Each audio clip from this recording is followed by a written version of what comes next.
vamos lá. Vamos dar início à nossa aulinha. Sejam todos, então, bem-vindos à segunda parte do experimento 6. Nessa aula, nós vamos falar sobre a parte de projeto de máquinas de estado. E aqui eu queria trabalhar alguns conceitinhos que jogam muito em relação à complexidade da máquina de estados que a gente for projetar. Então, a gente terminou a aula passada, na semana passada, a gente falou muito sobre análise de máquina de estados.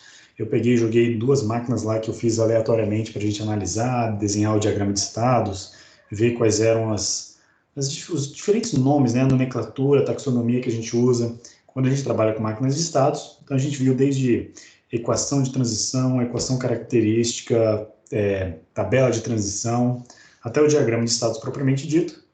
E hoje a gente vai fazer o mesmo trabalho, só que no sentido contrário, que é o que é mais comum de se fazer quando a gente trabalha como engenheiro. Então, você tem um determinado problema, uma classe enorme de problemas pode ser resolvida com esse formalismo chamado máquina de estados, e hoje a gente vai entender como é que então faz o projeto de um hardware que implementa uma máquina de estados.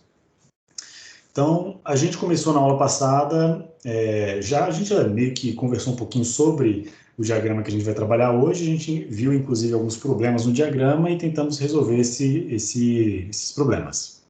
Vou compartilhar com vocês aqui o roteiro. Na segunda parte do roteiro, ela fala especificamente sobre a parte de projeto. E aí, na aula passada, a gente terminou discutindo um pouquinho sobre esse diagrama.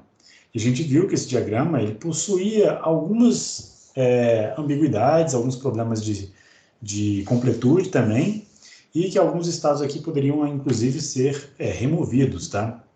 Então, a gente viu, por exemplo, que o estado S4 aqui não tinha nenhum estado entrante, então a gente removeu ele do nosso diagrama. Eu falei que com 3 entradas, ignorando o reset por enquanto, né? Com 3 entradas A, B e C, ficou meio complexo demais, eu pedi para vocês substituírem o C por B barra. E a gente completou alguns estados aqui com as transições. A gente tentou calcular, né, a soma de todas as transições saindo de cada estado, para ver se a soma dava 1.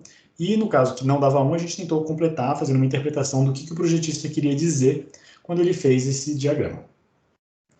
Então, seguindo essa mesma ideia, né, eu vou retrabalhar esse diagrama aqui para mostrar para vocês. Então, projeto, máquina de estados. Vou compartilhar com vocês. Gostaria que vocês, então, mantivessem aberto aí no computador de vocês o roteiro, né, esse documento aqui, para que vocês tenham esse passo a passo que a gente vai trabalhar. Hoje a gente vai trabalhar até a letra D, tá? A parte de projeto. E aí a letra E e F a gente vai fazer em Verilog, né? A gente vai trabalhar em Verilog, só que só na semana que vem. Então, vou deixar esse experimento 6 para um experimento de 3 partes. Então, vou pegar esse diagrama aqui, vou redesenhar ele na sua versão final, né? A versão que a gente analisou. Eu vou mudar um pouco o nome desses estados. Não, vamos lá, vamos botar assim, idle,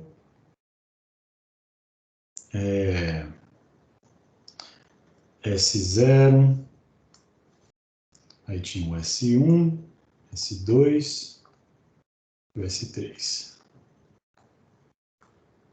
O S4 a gente removeu, né? Então, o S4 aqui é um estado que tinha 2 transições de saída, a gente removeu ele. E aí tinha algumas transições.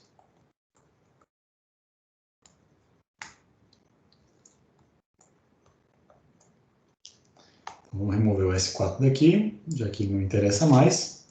Tem algumas transições bem curiosas, aqui essa transição que vale 1, sempre verdadeira.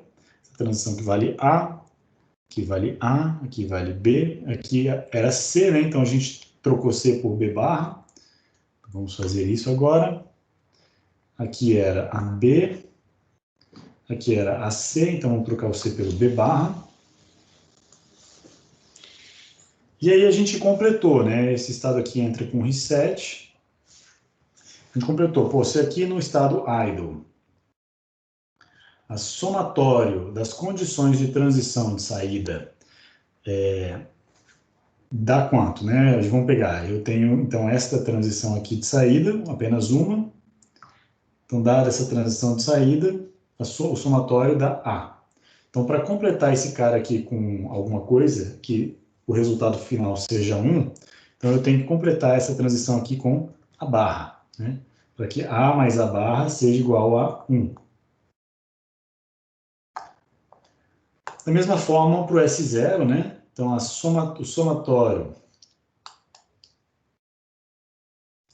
das transições de saída do estado S0 é que eu tenho B barra, eu tenho B e tenho A. Então, B barra ou B ou A. B barra e B já dá 1. 1 ou A é 1. Então, aqui a gente claramente percebe um pequeno problema. Essas transições aqui, elas não são necessariamente incompletas. Elas estão completas demais, né? É o problema contrário do que eu tinha em idle.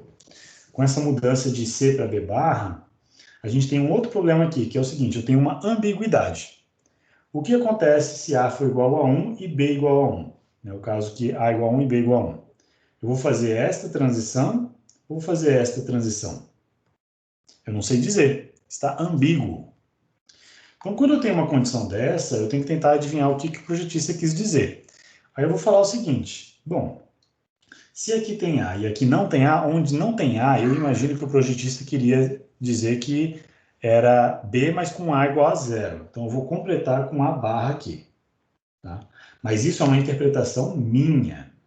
Tá? É uma interpretação minha. Não necessariamente é uma coisa que o projetista de fato pensou. Idealmente, para resolver esses problemas, você tem que conversar com a pessoa que projetou. Tá? Então, e agora, se eu fizer a soma desses estados aqui, de todos esses estados, eu vou ter, novamente, né, vamos recalcular aqui, A barra B barra, ou A barra B, ou A. Então, A barra B barra, eu posso simplificar esse cara aqui, botando o A barra em evidência, eu vou ter a barra ou A dá 1. Então, isso aqui dá 1 mesmo. Então, esse aqui está valendo, está certinho. Então, agora o estado S0 está perfeito. Opa. A barra, B barra, ou A barra B, ou A. E agora para o estado, sei lá, eu recomendo que vocês façam para todos, né? Mas aqui eu já vou fazer direto para a gente não perder muito tempo. O estado S3 só tem uma saída, que é quando A igual a 1 e B igual a 1. Então, eu preciso ficar nesse estado para todos os demais, né? São 3 casos, que é quando A barra ou B barra, quando pelo menos um dos dois é igual a 0.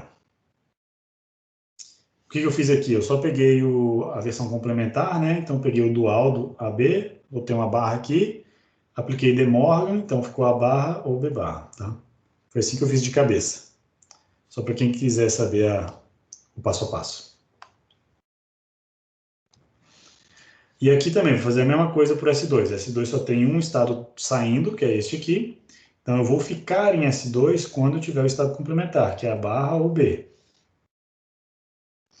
S1 só tem um estado saindo, mas S1 só tem um estado saindo que é sempre verdadeiro.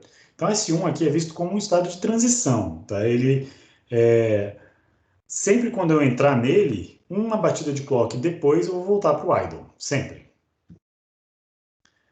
E aí tem as saídas, né? As saídas aqui em S0, a saída X tem que estar ativo, em S3 é o X e o Y, em S2 é o X e o Z, e o S1 é a saída Z.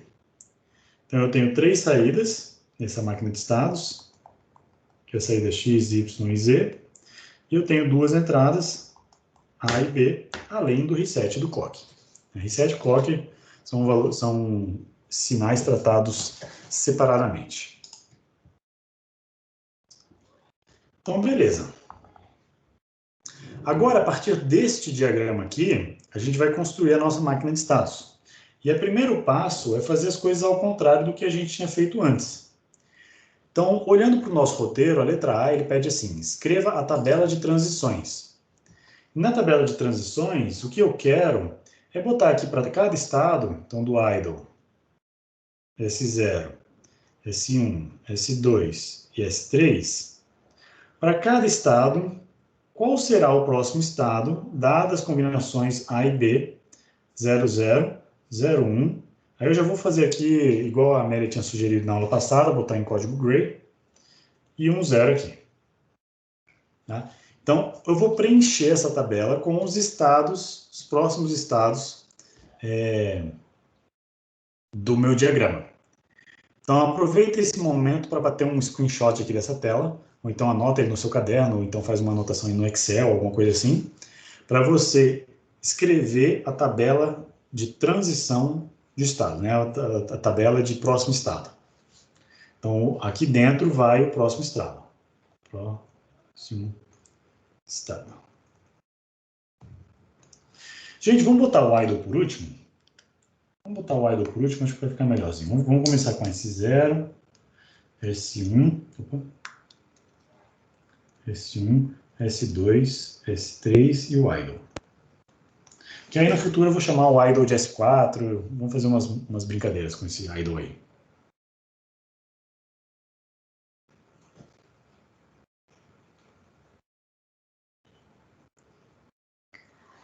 Tá, então, dado este diagrama aqui, construa uma tabela de próximo estado para mim. Eu vou dar aí uns 15 minutinhos para vocês fazerem isso, depois a gente retoma.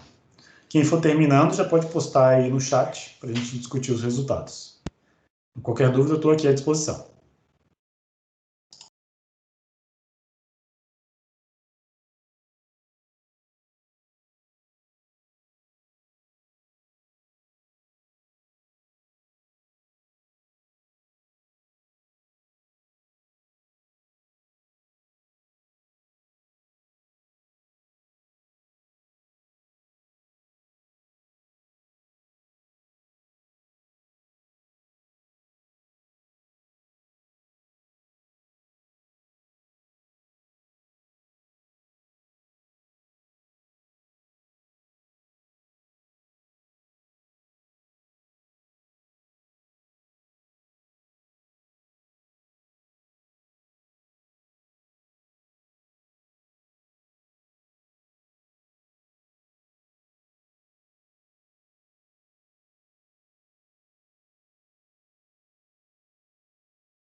Beleza. Deixa eu ver se bate com o que eu fiz aqui, Amélia. Então, dadas as tabelas de transições, S1 sempre vai para o idle, né? O S0 vai para o S1 quando A igual a 1, perfeito. S2, S3.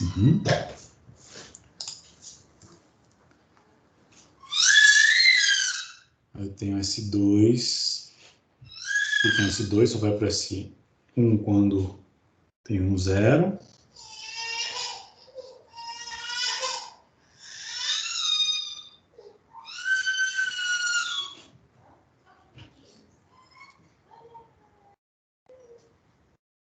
Perfeito.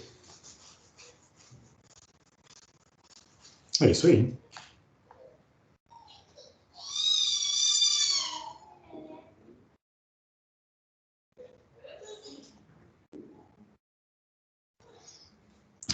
É isso aí. Vamos dar mais um pouquinho de tempo para o pessoal terminar. Aí eu já retorno. Mas é isso aí, tá certinho.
Beleza, beleza, pessoal. Alguém tem mais algum resultado que queira compartilhar?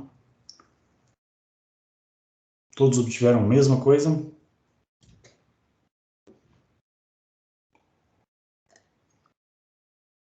Maravilha, Kleber.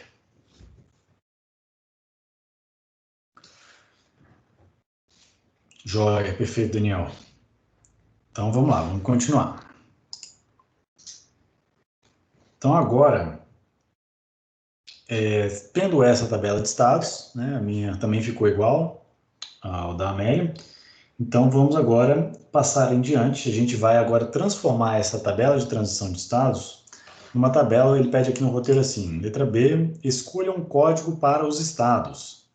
Quais são os compromissos dessa escolha? Teste com sequência binária e código one-hot. Então agora a gente chegou no momento de decidir qual vai ser o código usado para cada um dos estados. Então, de S0, S1, S2, S3 e o estado idle. Qual que é aqui o... Primeiro, eu pergunto para vocês, né? Eu tenho 1, 2, 3, 4, 5 estados. Quantos bits, no mínimo, eu preciso para codificar esses estados? 3 bits. 3 bits, exatamente, porque eu preciso contar até 4, né? E 4 só eu consigo representar com 3 bits no mínimo. Então, a codificação que a gente for usar, a gente pode usar sequência binária. Tem várias codificações que a gente pode optar aqui. Então, vou dar algumas sugestões. Tem a codificação de sequência binária, tem a codificação de... Opa.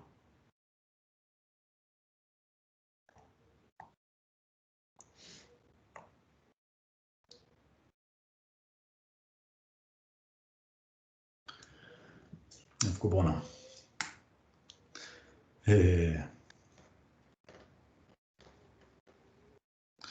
Sequência binária, então, é codificar do 0 até o número, né, incrementando de 1 em 1. Então, 0, 1, 2, 3 e 4. Então, essa seria a codificação da sequência binária, mas nada me impede de começar de um outro valor, né? Eu não preciso começar do 0, posso começar de outros valores. É interessante ter o estado 0, porque aí você tem um código para ele. Talvez, se a gente botar o idle como 0, talvez seja interessante também. Mas isso é só uma questão de nomenclatura, tá? E tem outros estados. Eu, por exemplo, poderia optar por usar o código de Gray.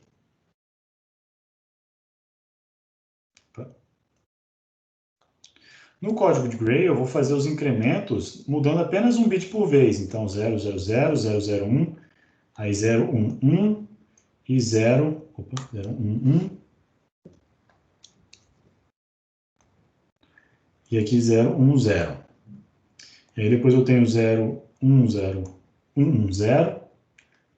Aí o código de Gray, como é que ele continua? Você tem que sempre copiar de trás para frente o anterior, né? Quando você flipa um bit.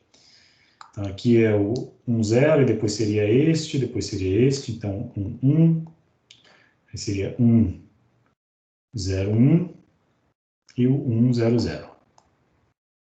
Mas eu não preciso desses valores aqui, né? Eu não preciso desses valores aqui de baixo. Daqui para baixo já não faz sentido. Da mesma forma como não faz sentido o 101, o 10 e o 11 aqui nessa codificação. Daqui para baixo são palavras, são valores binários que ficam fora do meu dicionário de estados. Então eu estou com um superset maior do que de fato as palavras que eu preciso. Então eu estou com alguns estados aqui que não... alguns valores binários que não representam nenhum estado. Então, o código de Gray, ele não faz muito sentido quando você não tem números de estados que são potências de 2. Porque se eu chegar num determinado estado e fizer... Por que o código de Gray é interessante, né? O código de Gray é interessante porque eu flipo apenas um bit por vez. Então, eu teria transições cíclicas, de tal forma a flipar um bit apenas por vez. E nessa transição do idle para S0 aqui, que acontece lá no nosso diagrama, eu teria 2 bits flipados por vez.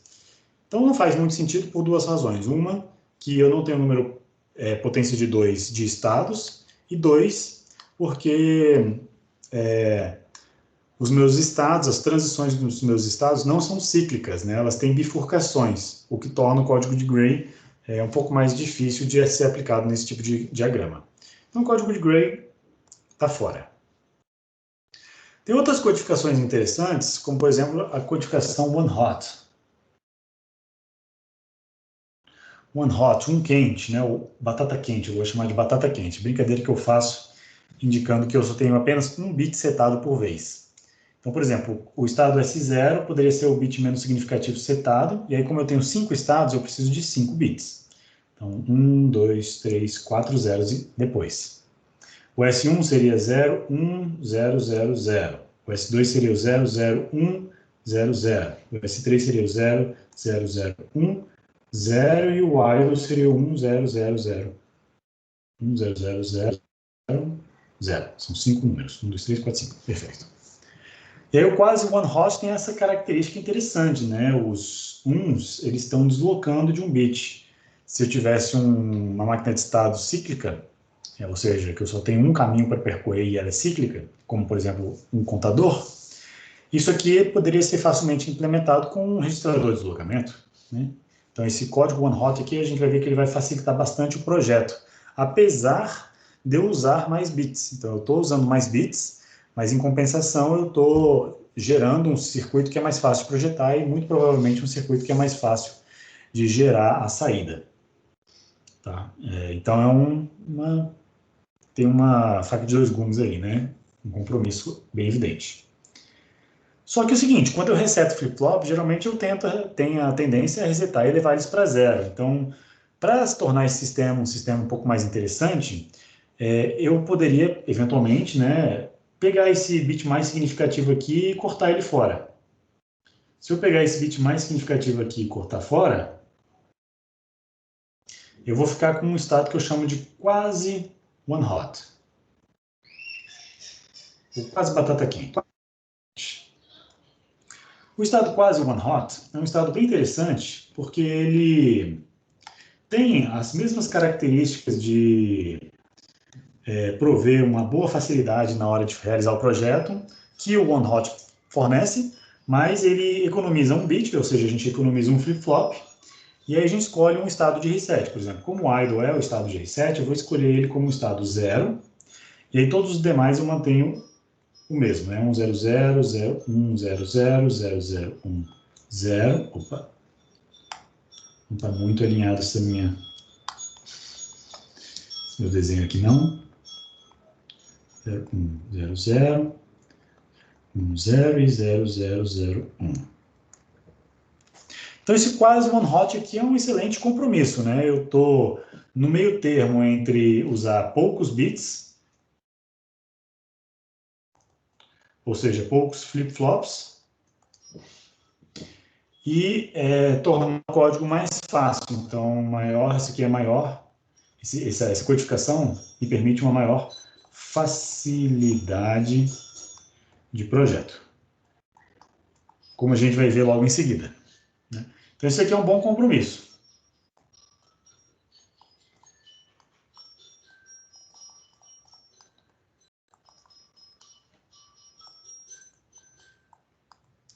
Entre o 1 e o 3, que é o one-hot. Em relação a isso, vocês têm alguma dúvida? Vamos ver na prática, né? Porque só falando aqui talvez não tenha muito sentido, mas vamos ver na prática. Vamos tentar projetar esse sistema para as duas codificações, para a codificação 1 e a codificação 3, e a gente vai ver então qual que é a diferença fundamental entre os dois.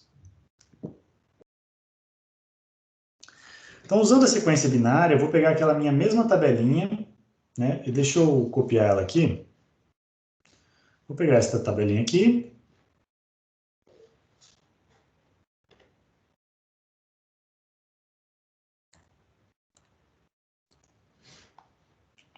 Colocar ela aqui.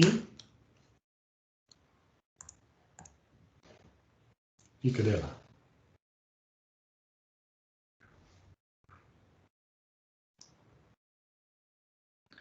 Só que agora eu vou representar os estados não pelos seus nomes, mas pela sua codificação. Então, vou pegar aqui... Deixa eu pegar esses estados aqui, vou afastar eles um pouquinho. E aí o S0 eu tinha combinado que era o 000. O S1 era o 001. Aqui na sequência binária, tá? 010, 011 e aqui é o 100. E aí nós vamos agora completar essa tabela aqui usando esses valores. Então, vou aproveitar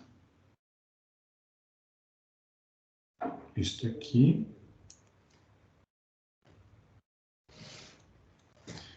E vou completar os valores aqui. Então, idle é o estado 100. Então, vou preencher aqui com 100, 100, 100.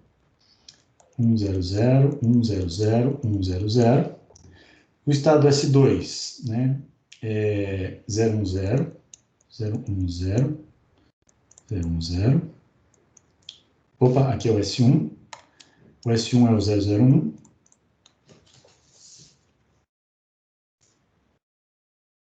Ih, gente, fiz... Oh, meu Deus do céu. Eu tô lendo nas linhas erradas, tá? Então, eu pulei uma linha, né? O idle é dessa segunda linha. Eu achei que a primeira linha era o cabeçalho, mas não. Então, na primeira linha, que é S3, S2, S1, S1, eu vou pegar o S3, vou botar aqui o 011, o S2 é o 010, o S1 é o 001 e o S1 de novo, 001. Agora aqui embaixo, o S3, ele fica em S3, então é 011 nesses dois estados, ele vai para S2, quando eu tiver a combinação 11 de AB, e o S3 fica em S3 quando eu tiver 10. E o idle fica em idle, 100, 100, quando A é igual a 0, e ele vai para S0 quando A é igual a 1. Então, vou para o 000. Beleza. Então, esta é a minha tabela de transição de estados, agora levando em consideração a codificação. Isso aqui que eu vou deixar. Levando em consideração a codificação binária dos estados. Isso aqui representa o próximo estado, o S estrela, né? Os 3 bits do S estrela, S3, S2 e o S1 estrela. Talvez o nome S seja ruim para não confundir com o nome do estado. Vou chamar de E de estado, né? Próximo estado estrela. Então tem 3 bits, o E2, E1 e E0.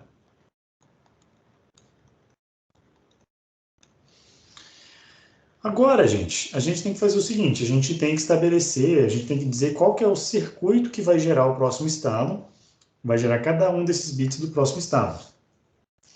Então, isso aqui, por exemplo, se eu quiser pegar somente o bit E0, o bit menos significativo aqui. Então, eu vou criar uma tabela verdade, e vou pegar essa lista aqui de entradas e vou vou desenhar um mapa de Carnot para fazer a simplificação, né? Aí tem várias técnicas para fazer isso. Síntese de circuito aqui, aí vocês sabem fazer. Então, olhando somente para o bit menos significativo aqui, ó, eu vou ver qual que é o circuito que gera esta tabela verdade, porque isso aqui, no final das contas, é uma tabela verdade. Então, vou escrever aqui o mapa de Carnot que equivaleria, né, ao circuito de E0. Então, para desenhar esse mapa de Carnot, eu preciso desenhar, são quantas variáveis? 1, 2, em AB, 3 variáveis aqui, E2, E1 e E0. Então, é um mapa de Carnot de 5 variáveis, né? Então, eu tenho que desenhar o quê? 2 mapas de Carnot de 4 variáveis, é como se um ficasse em cima do outro.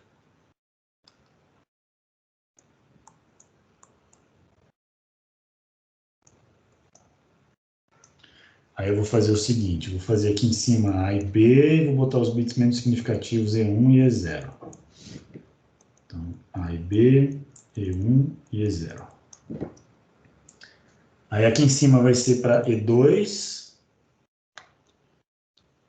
Vou botar aqui, ó. Isso aqui vai ser para E2 igual a 0, e aqui vai ser para E2 igual a 1.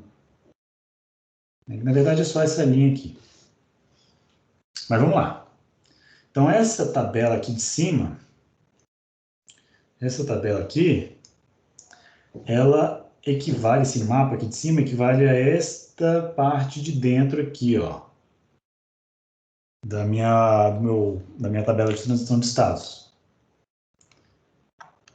Então, vamos fazer isso. Vamos pegar esses bits menos significativos e vamos preencher aqui. Só lembrando que é código de Gray, né? Então, eu tenho que sempre inverter essas duas linhas aqui. Então, AB igual a 00, 01, 1, 1 e 1, 0. 00, 01, 1, 1 e 1, 0. Então, vamos lá. Lendo, eu vou ler assim, ó. 1, 2, 3, 4. 1, 2, 3, 4. 1, 2, 3, 4, tá? E aí vamos preenchendo a tabela aqui do lado. Então, 1, 0, 1. Opa, eu já tô... Não, tá certo. 1, 0, 1. 1, 0. 1, 0. Não, tá certo. Isso confunde demais, ó. 0, 0. Aí depois aqui é o 1. E aí eu volto para o 0. Isso.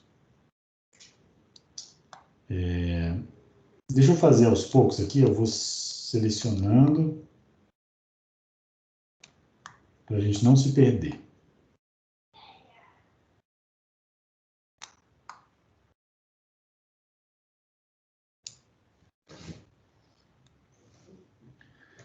Qual que era esse bit aqui? Era 0, né? Não, do S0, ixi, agora não lembro mais.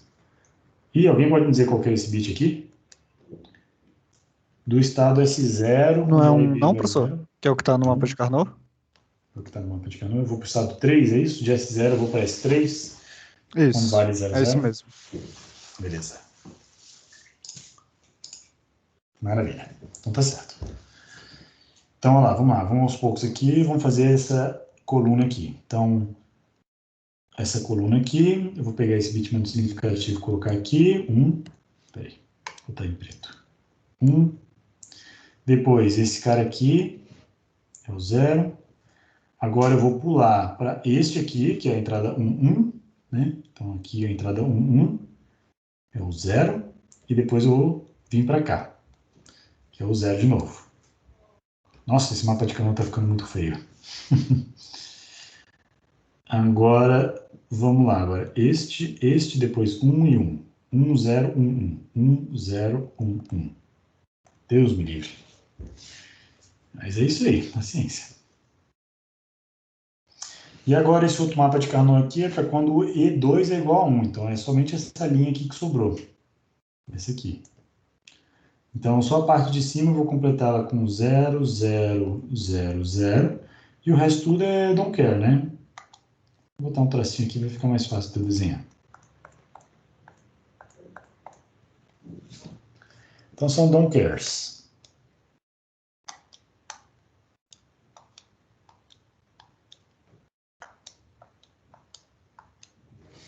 Agora vamos lá, vamos resolver na mão.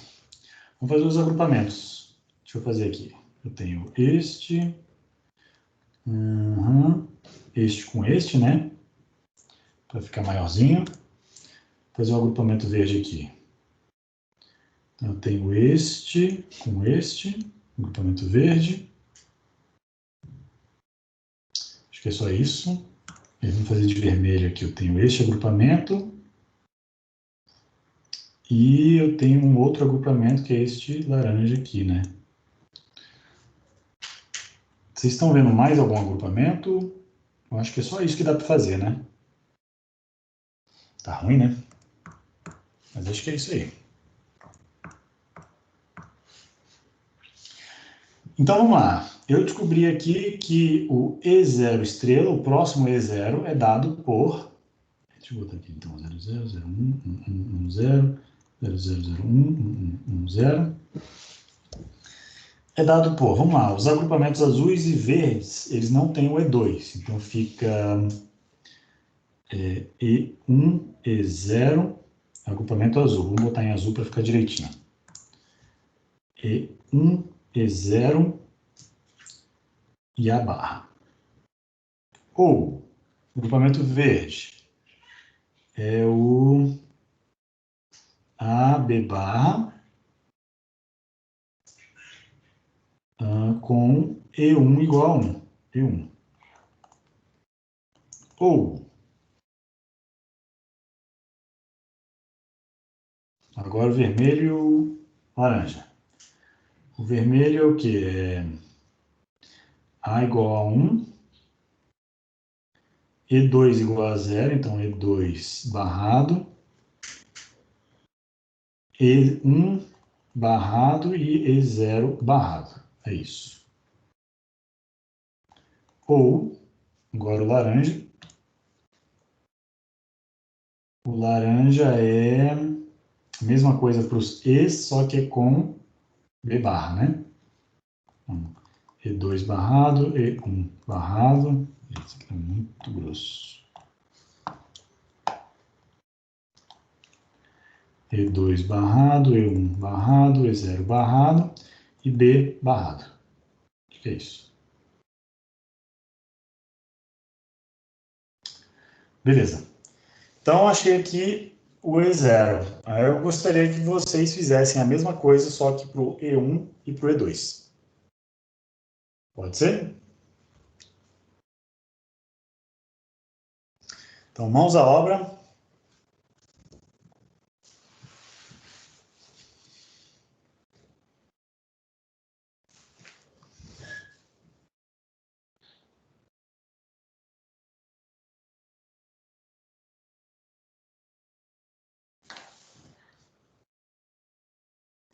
Vou dar 20 minutinhos, que esse aqui é mais trabalhoso. Qualquer coisa estou aqui, tá?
Oi, Amélia, agora que eu vi que você já postou aí um resultado,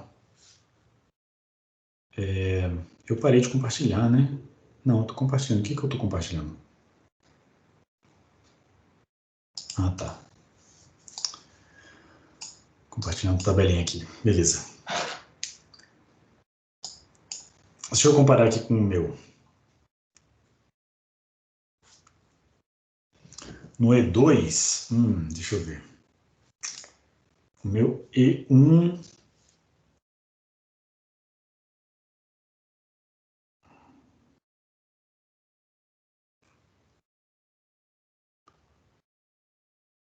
E1B, E1 a barra, E0, E2 a barra. Calma aí, gente. Agora eu estou perdido nos seus comentários aqui. Mas o meu E1 deu um pouco diferente também. Normalmente no E1 E0, o meu deu, em vez de E1 E0 barra, o meu deu E1 E0. Deixa eu ver aqui o outro. O E2 estrela. O E2 estrela deu E1 barra, E0, e o meu deu o contrário do seu. E2 a barra. Será que eu fiz errado?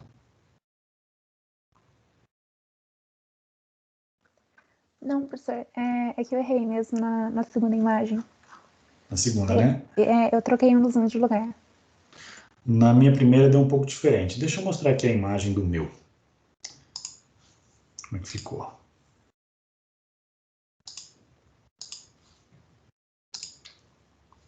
Ah, não é nesse computador, não. É aqui.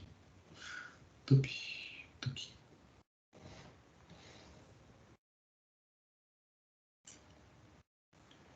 Então, este resultado aqui, este mapa de Carnot aqui, atualmente é o do E2. Então, deixa eu pegar o E2, vou botar ali do lado, só para a gente... botar ele aqui.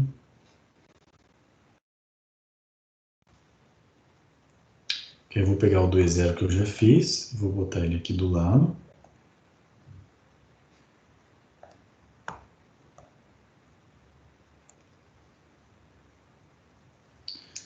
E este aqui...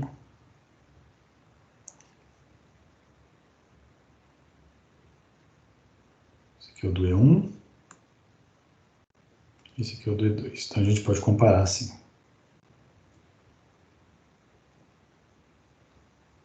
Então, pelo menos fica na tela tudo aqui. Aí. Beleza. Ah, ele perdeu a... Uai, ele não trouxe meu colorido aqui. Que engraçado, quando eu copiei ele não trouxe colorido. Agora ficou ruim de ver. Paciência. Eu acho que é porque você clicou no lápis. Quando você está Aonde? transportando, quando você seleciona uma área, aí você clica no lápis e ele muda a cor. Ah, é? Quando eu faço assim, eu escolho um lápis. Ah, é, ele muda. Putz. É porque eu estou fazendo com a canetinha, ele está fazendo isso automático. Que pena. Bom, então tá. Deixa eu tentar lembrar aqui.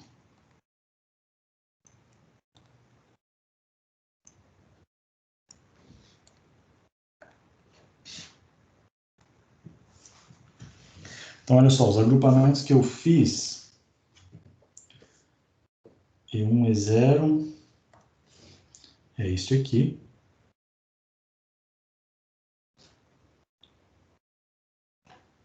O azul, E1 a barra, E1 a barra, esse aqui.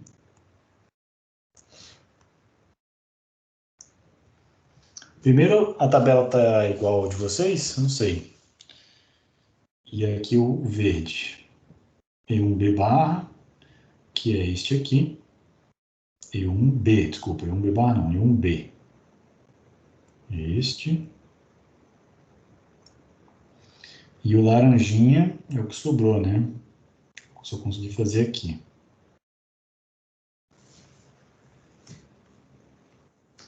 E2 barra, E0 barra, A barra. É isso mesmo.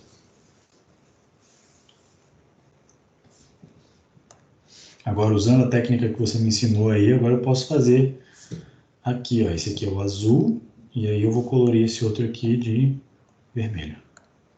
Massa. Então deu certo. Oxi. Vermelho, bom.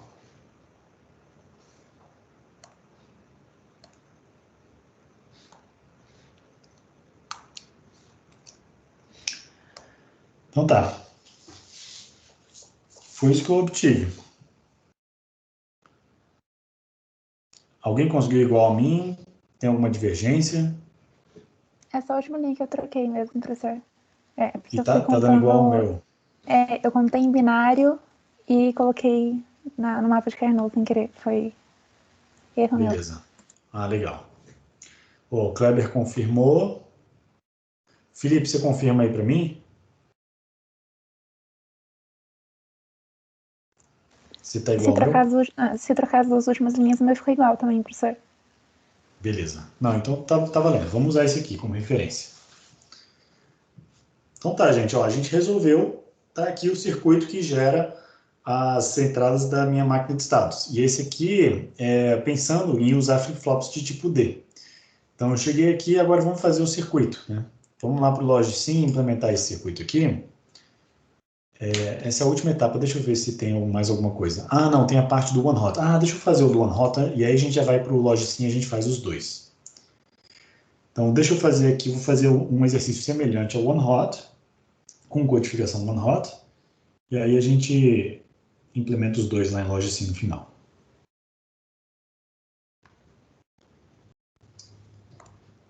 Então, usando codificação OneHot. Então, a codificação de batata quente, ela é essa aqui. A gente vai usar apenas um por vez. Oxe, voltou.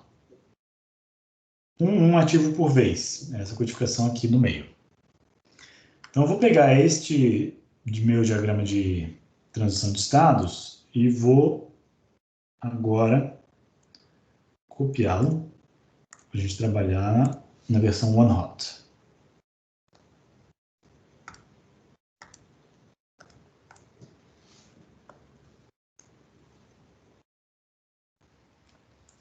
Aí você pode olhar e falar, caraca, professor, como é que você vai fazer isso?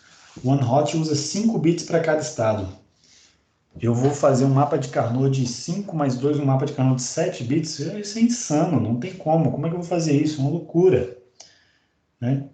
E pode parecer que é isso mesmo, mas na verdade o OneHot tem uma astúcia que faz com que o projeto seja bastante simples, independente da quantidade de bits que eu for usar. Então, só lembrando, o OneHot o S0 era 1, 2, 4 zeros aqui, o S1 era 01, 000, o S2 era o 001, 00, o S3 era o 00010 e o idle era 1000. Então, eu tenho vários bits de estados, desde o E4, E3, E2, E1 e E0. E aí o curioso aqui é ver que cada bit, na verdade, corresponde a um estado, né, individualmente. Este bit aqui, o bit menos significativo, corresponde ao estado S0, o bit depois vem para o S1, o S2, o S3 e o idle. Então, cada bit aqui corresponde a um estado.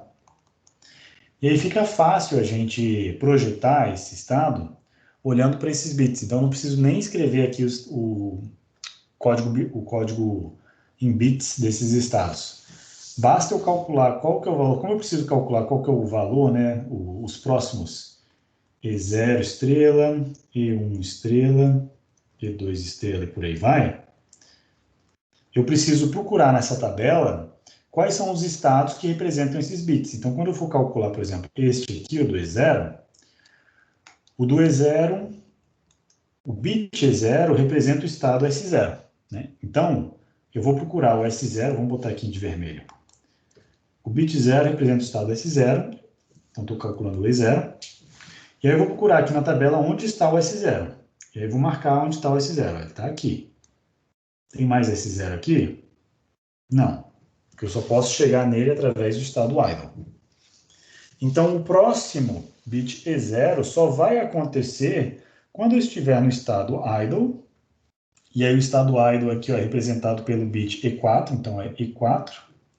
E a condição que leva a ele, que é essa condição vermelhinha aqui, que é quando eu tenho A igual a 1. Né? Muito simples, não precisei nem escrever o mapa de Carnot.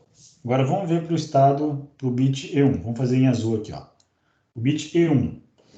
E1 é a representação aqui do bit 1, que é o estado S1. Então, eu vou procurar o S1 na tabela, vou marcar ele. Ó. Tem um S1 aqui, tem um S1 aqui. Onde mais eu tenho S1? Só tenho esses dois. E aí eu vou fazer, ó, vou transitar para o estado S1 somente se eu estiver no estado S0, que é o bit E0, ou se eu estiver no estado E2, né, do bit E2, que é o estado S2. Então, se eu estiver nesta linha ou nesta linha, eu vou transitar. Então, se eu estiver na linha do S0, o bit do E0 está ativo. Se eu estiver na linha do S2, o bit do S2, né, que é o E2, está ativo. Só que qual é a condição de transição? Então, em azul, eu vou botar a condição de transição. Esse do agrupamento de cima aqui, do agrupamento de cima aqui, é o mesmo caso do anterior, é o A. Do agrupamento de baixo é quando A é igual a 1 e B igual a 0, então é AB barra. Tá? E vou deixar vocês então fazerem agora para o E2, E3 e o E4.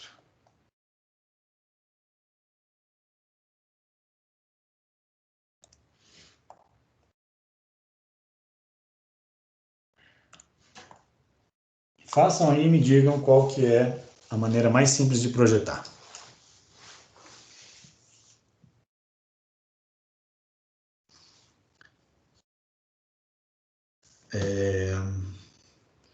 Vou dar...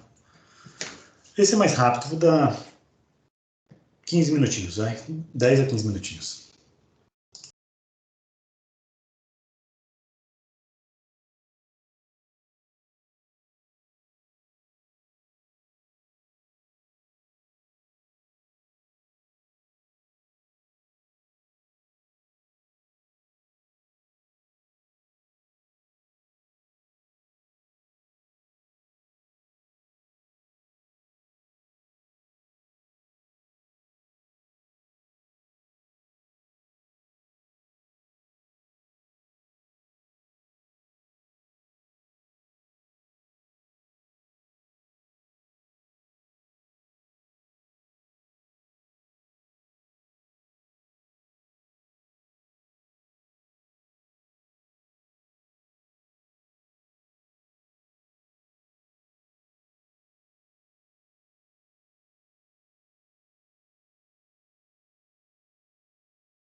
Isso, Amélia, só que bota em função dos bits. Eu chamei os bits de E0 a E4.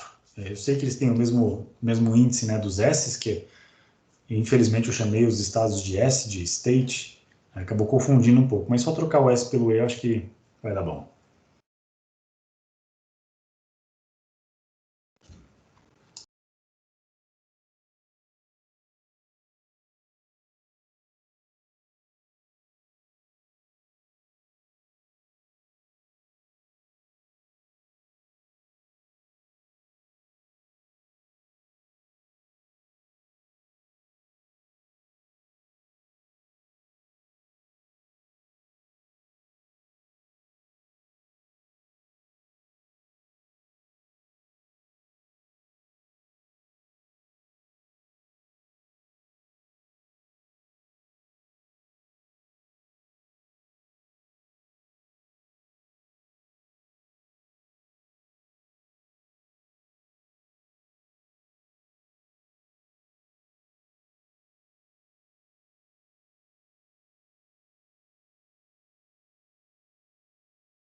Essa segunda tá errada, professor. É não B naquele final. É porque eu li errado. Ah, beleza, não. Joia. Estou fazendo aqui e a gente compara.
Daniel,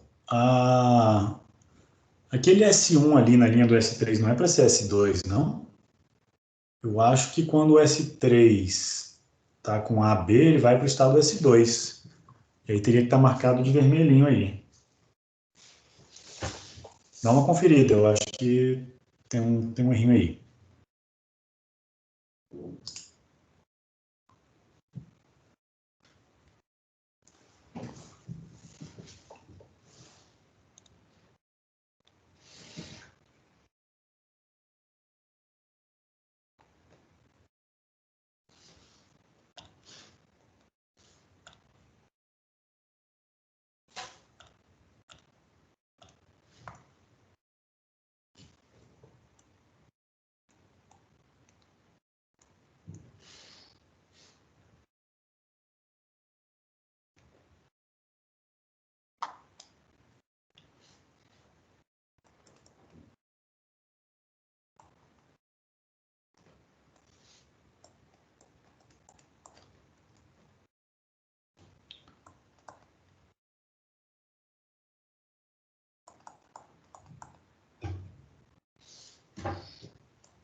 O Daniel, Isso, o E3 aí. É porque o estado S3, na sua tabela, na linha do S3, né? Quando você está no estado S3 e a entrada A e B igual a 1, o próximo estado deve ser S2. Na verdade, está S2 ali, mas ele não foi marcado de vermelho. Eu acho que você deve ter se confundido com o S1, porque o seu 2 está parecendo muito 1. É. Aí eu só estou terminando aqui, eu vou pro idle, eu já mostro o meu para vocês.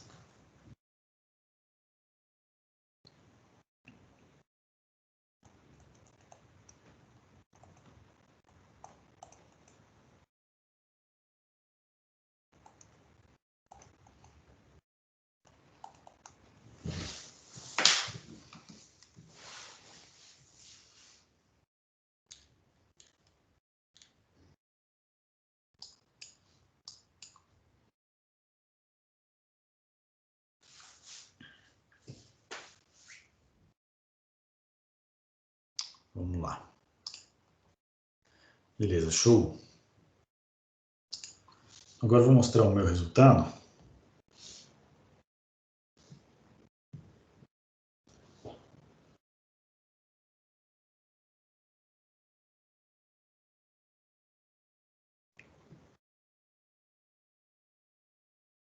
Olha como é que ficou o meu.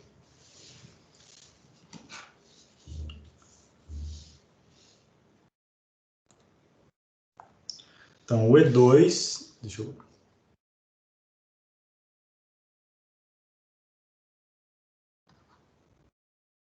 Aqui não respondeu várias vezes não, Amélia, agora que eu estou vendo no chat. O chat tá todo esquisito, professor. Ó, o meu E3 aqui, E0, a barra B. Aí você falou que era para corrigir, né? É que o meu B não estava barrado na primeira imagem. A. O meu E3 deu E3AB. Deixa eu mostrar aqui como é que eu fiz. Ó, o E2 é o laranjinha, né? Então, o próximo E2 é quando eu vou para o estado S2. Então, o E2 é o bit 1, aqui o laranjinha, que corresponde ao estado S2. Aí eu marquei S2, tem 3 casos aqui, este e este. Então, esses 3 casos são denotados pelos bits, aqui o E0, aqui é o E2 e aqui é o E3. Então, tá aqui, ó, E0, E2 e E3. E aí a condição deles dentro dessas colunas é a seguinte. No E0, que é esse primeiro aqui, só acontece quando eu tenho essa condição, a barra B. No de baixo, que eu tenho esses 3 S2 aqui, ele acontece ou quando... ó, fui eu que errei aqui, ó. Ou quando a barra, que são esses dois aqui, ou quando B, né, que são esses dois aqui. Eu que errei, não tem essa barrinha aqui não. E o E3 aqui embaixo acontece quando eu tenho E3 e A e B. Esse último aqui é o A e B ali dessa coluna aqui. E por fim, o E3 e o E4 são simples, porque eles só aparecem em 2 colunas. O E3 é o verdinho, então corresponde ao estado S3. E aí eu vou marcar todos os S3 que tem na tabela. Então, marquei aqui e aqui. Então, para este primeiro aqui, do E0, é somente nessa coluna aqui, que é o A barra B barra. E nesta aqui, nessa do E3 aqui, acontece quando eu tenho esses dois, que é o A barra, e acontece quando eu tenho, na verdade, é este e este, né, que eu selecionei, que aí dá o B barra. Por isso que eu botei esse B barra aqui. E por fim, essa marcação de estrela noturna, galáxia, sei lá o que é.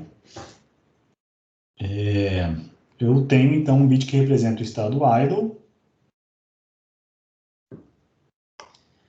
E esse estado idle, eu vou marcar ele na tabela, tem essa linha toda aqui do S1 e tem essa metade da linha aqui do idle. E aí eu tenho aqui, então, a seguinte condição, né? Quando eu estou no E1, a transição sempre acontece, então E1, eu posso até tirar ele daqui, é só E1. E na linha de baixo, quando eu estou em idle, ou seja, o estado E4, o bit de estado E4, e a condição do A barra, que acontece quando eu tenho as colunas aqui. Então é isso, essas são as equações. A diferença fundamental entre essas duas metodologias é a seguinte, vocês vão ver que o circuito que é gerado com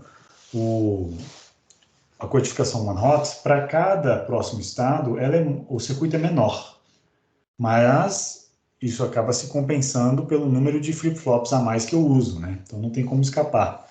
Eu estou usando 2 flip-flops a mais, para ter uma forma mais fácil de projetar. Só que tem uma coisa aqui que não é visível nesse projeto.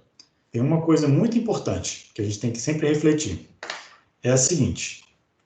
Em codificação one-hot, eu estou usando 5 bits. E com 5 bits, eu tenho até 32 palavras diferentes para representar em 5 bits. Então, eu tenho um dicionário total de 32 palavras, de onde dessas 32 palavras, apenas 5 são válidas. Então, ficam sobrando 27 palavras que não são válidas nesse dicionário. Então, o conjunto de combinações de palavras que podem acontecer nos meus flip-flops, que representam estados totalmente desconhecidos e que eu não sei para onde eles vão na minha máquina, porque não está projetado, é tudo don't care, representa um universo muito grande. Então, no caso de um problema, por exemplo, quando você projeta um satélite, né? Você sempre pensa, o circuito que está no espaço, ele está sempre exposto a raios cósmicos. E esses raios em memória flash, eles têm a capacidade de mudar o estado de um transistor, ou levar os bits para 0, ou levar os bits para 1, dependendo da polaridade. E isso é muito curioso, porque não é nada de circuito, é uma coisa externa que flipou um bit de um flip-flop, que mudou o estado do bit. E aí você estava no estado, sei lá, 00100, e aí de repente foi para o estado 10100, que é um estado que não existe nessa tabela. Então eu não sei dizer como que esse circuito vai se comportar na presença de um erro ruim como esse, né, que é a presença de raios cósmicos. E isso é muito ruim para sistemas críticos. O sistema crítico, ele é caracterizado... Opa, deixa eu mudar aqui para minha tela, para vocês me verem. O sistema crítico, ele é caracterizado pelo fato do comportamento daquele circuito tem que ser determinístico. Ele tem que ser um comportamento previsível mesmo em presença de falhas. Quando você faz um circuito de codificação one-hot e um bit é flipado, o comportamento é totalmente imprevisível. Eu vou testar aqui quando a gente fizer o circuito, mas a gente vai ver. Um circuito que você codifica todos os estados, você tem uma densidade maior de estados válidos em relação ao dicionário que você tem, um flip de bit, é muito mais provável um flip de bit te levar para um estado conhecido do que para um estado desconhecido, um estado don't care. E aí você tem um circuito que se comporta de maneira previsível, mesmo em presença de erros. Pode ser que aquele comportamento não seja o comportamento que você quer, né? Ele é um comportamento errado, porque aconteceu alguma coisa de fora. Mas ele ainda assim vai ter um comportamento previsível. E pode ser detectado com circuitos de redundância, tem várias técnicas para detectar esses erros. Então, é muito interessante a gente ter esse pensamento, né? O circuito com codificação em one-hot, ele é mais fácil de projetar. Você bater o olho na tabela, você não precisa nem desenhar mapa de carro nem nada, você bater o olho, você consegue tirar as equações. O circuito com sequência binária ou códigos que têm uma codificação mais compacta ali de bits, você acaba tendo maior densidade de códigos válidos, então ele vamos dizer que ele é um circuito mais seguro, você tem maior confiabilidade em circuitos desse tipo. O grande lance aqui é em relação ao circuito que gera a saída. A gente não fez aqui, mas as saídas X, Y e Z, elas são muito facilmente calculadas com codificação one-hot. E elas são um pouquinho mais difíceis de projetar quando eu tenho uma codificação de sequência binária, o código de Gray. Isso eu vou deixar para vocês fazerem depois, se vocês quiserem, por curiosidade, mas também é uma coisa que a codificação one-hot facilita bastante. Então é sempre um compromisso. É facilidade de projeto em contraponto com números a mais de flip-flops que você vai usar, e, por outro lado, facilidade de projeto em contraponto com a segurança do seu sistema. Segurança e confiabilidade. Então, essas são as duas grandes visões assim, dessas codificações.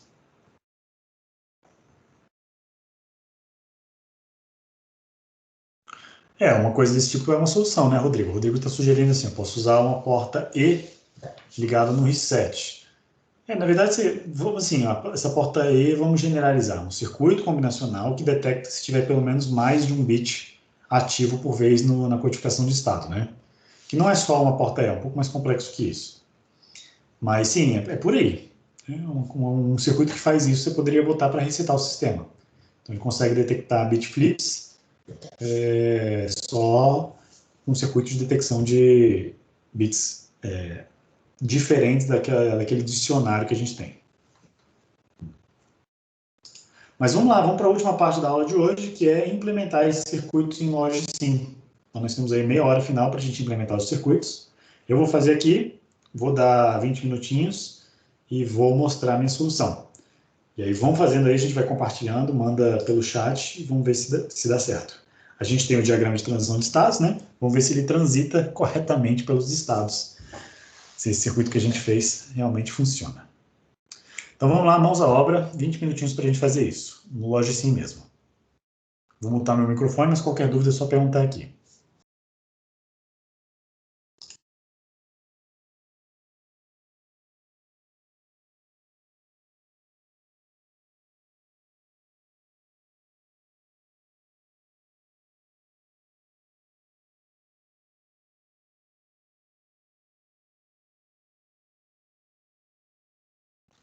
Professor, o senhor poderia colocar o diagrama inteiro na tela? Porque eu só tenho os 2 bits finais aqui. O senhor tá mutado, professor. Opa, obrigado. O diagrama de transição de dados, ou a tabela, ou as equações, o que exatamente você precisa? Pode ser qualquer um, mas as equações seriam mais fáceis. Tá. Então, vamos começar. Esse aqui dá para ver o one-hot inteiro. São 5 bits, 5 flip-flops. Vocês podem começar por esse.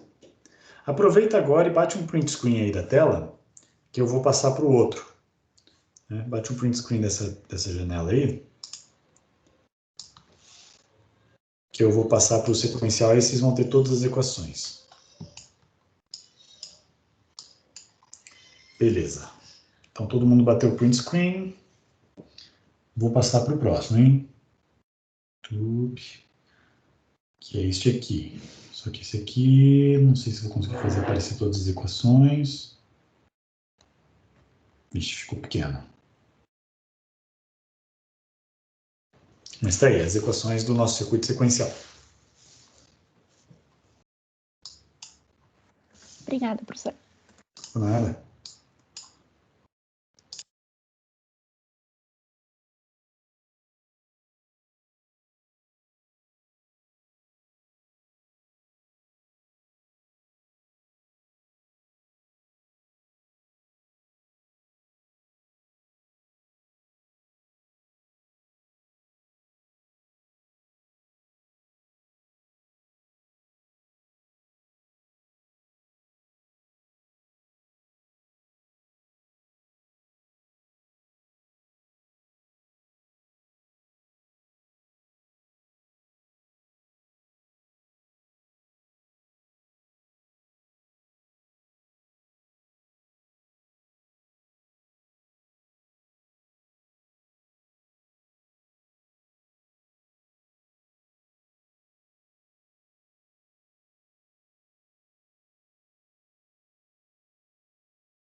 Beleza, pessoal, show de bola. É mais complexo, né? Não é tão simples assim. Esse que vocês fizeram é de sequência binária, né? Ah, o Kleber já fez com one hot. Interessante. Ah, uma curiosidade, Kleber. A saída ainda não é o valor dos estados. A saída são aqueles x, y e z, né? Que a gente ainda não computou. A gente precisava calcular o valor de x, y e z para, de fato, botar as saídas nesse circuito. Deu errado, é? Bom, vamos comparar aqui com a minha. Ainda não testei, vamos testar aqui. Aquele negócio que eu falei, tá? De o circuito com one hot fica mais simples, é argumentável, tá? Porque no meu caso aqui, o circuito em si ficou bem grande. Né? Porque tem mais flip-flops, tem mais coisa. Deixa eu compartilhar aqui.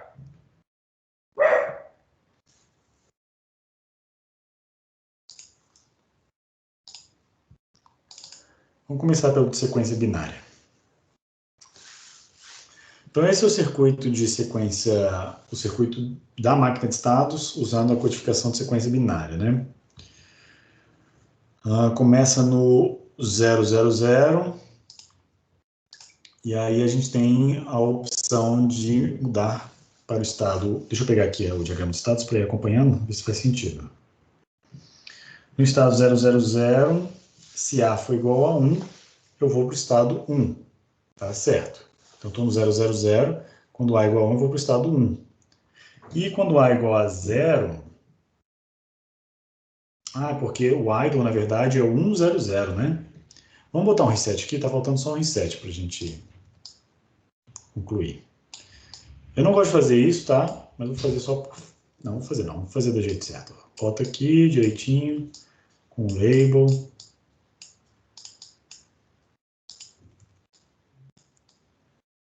Beleza.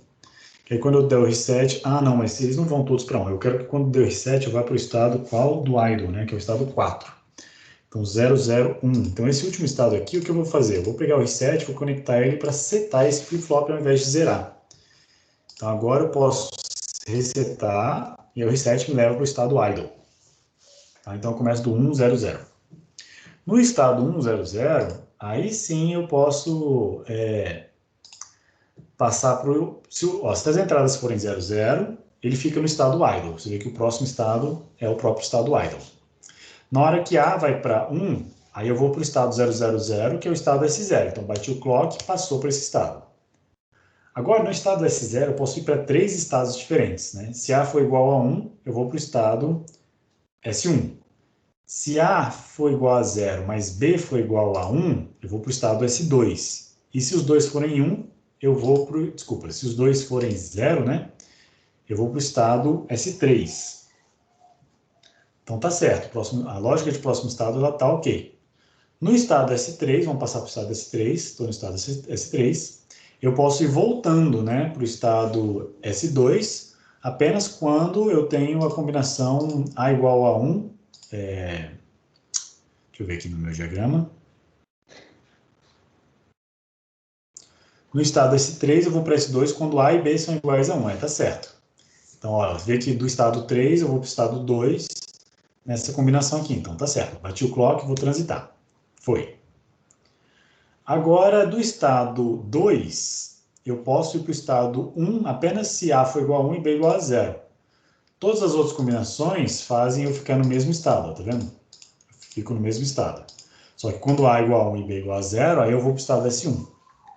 E no estado S1, independentemente do que eu faça aqui com as entradas, ó, o meu próximo estado sempre vai ser o estado idle. Ele sempre volta para o estado idle. Então, está funcionando. Ele vai ficar no estado idle. Então, esse é o circuito que implementa de maneira correta a codificação de sequência binária. Agora, vamos comparar esse circuito com o circuito one hot. Olha só, não deu um circuito menor. O circuito ainda é complexo. Ele ficou grande. Está vendo aqui? Eu tenho o cálculo do próximo estado. Primeiro que os estados têm 1, 2, 3, 4, 5 bits, né? Então, são 5 flip-flops. Aí já tenho 2 flip-flops a mais que torna o circuito bem maior. A lógica de próximo estado aqui é uma lógica, ela é simples de projetar, mas no final das contas ela se tornou um circuito complexo, né? Ela se tornou um circuito grande. Não cabe em uma página igual cabe o outro. Se eu vou contar o número de portas lógicas, vamos contar aqui. 1, 2, 3, 4, 5, 6, 7, 8, 9, 10, 11, 12, 13. 13 para a sequência binária. 1, 2, 3, 4, 5, 6, 7, 8, 9, 10, 11, 12, 13, 14. 14 portas lógicas, até mais. Ou seja, ficou um circuito mais complexo para a lógica de próximo estado do que o de sequência binária. O grande segredo aqui é que ele é fácil de projetar. Você bate o olho e você consegue projetar fácil. Então, isso é uma vantagem do one-hot. E a outra vantagem está no circuito que a gente não está vendo aqui, que é o que calcula a lógica de saída, né? Então, a lógica de saída é muito fácil de calcular, porque eu só vou ter um bit ativo por vez. Então, a saída é só escolher os bits equivalentes que eu quero que a saída esteja em 1, porque cada bit representa um estado aqui. Isso é maravilhoso. Agora, vamos ver se ele funciona. O reset, da mesma forma que antes eu levei o reset para fazer ele me levar para o idle. Então, tudo em 0, exceto o E4, que vai para 1. E aí, quando eu tenho aquela combinação, né, do A0 igual a 1, o próximo estado me leva para o S0. Olha lá, beleza, fui para o S0. Agora vamos tentar ir para o S3. Ir para o S3 eu preciso de A e B igual a 0. Então, ó, eu vou direto para o S3. Ele pula daqui para cá. Apenas um bit ativo por vez. Maravilha. Também deu certo. Agora, para ir para o S2, eu preciso da combinação, deixa eu ver aqui, do S3 para ir para o S2, eu preciso da combinação 1, 1. Então, vamos botar 1, 1. Ó, desceu aqui. Maravilha. Vamos bater o clock. Já estou no estado S2. E do estado S2 para ir para o S1, eu preciso de A igual a 1 e B igual a 0. Então, maravilha, ó. Próximo estado, S1. Bati o clock, fui para o estado S1. E do estado S1, independentemente do que eu faça aqui, ó, tá vendo que o próximo estado não muda. O próximo estado é sempre o estado com E4 igual a 1. Então, botei o clock, voltei para o idle. Então, essa é a máquina de estados que a gente projetou com codificação one-hot e codificação de sequência binária. A gente viu que, concluindo, né, para concluir a aula de hoje, a gente viu que com codificação one-hot é muito mais fácil de projetar, mas nem sempre leva a um circuito mais simples. Aqui o circuito, inclusive, é mais complexo do que o outro. Uma forma de tentar resolver esse problema é usar a codificação quase one-hot, que resolve, é um compromisso entre os dois, né? Você diminui um pouco o tamanho do circuito, você diminui o número de flip-flops e você ainda tem a facilidade de projetar que você tem no caso do one-hot. Bom, pessoal, com isso eu concluo a aula de hoje. Eu abro agora para perguntas. Se vocês tiverem alguma dúvida, agora é a hora. Falou, Amélia, vai lá. Desculpa aí ter ocupado o tempo. Boa aula.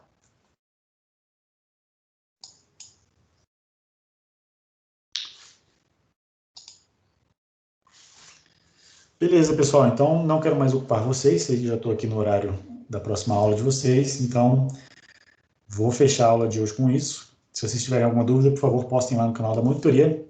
Vou interromper a gravação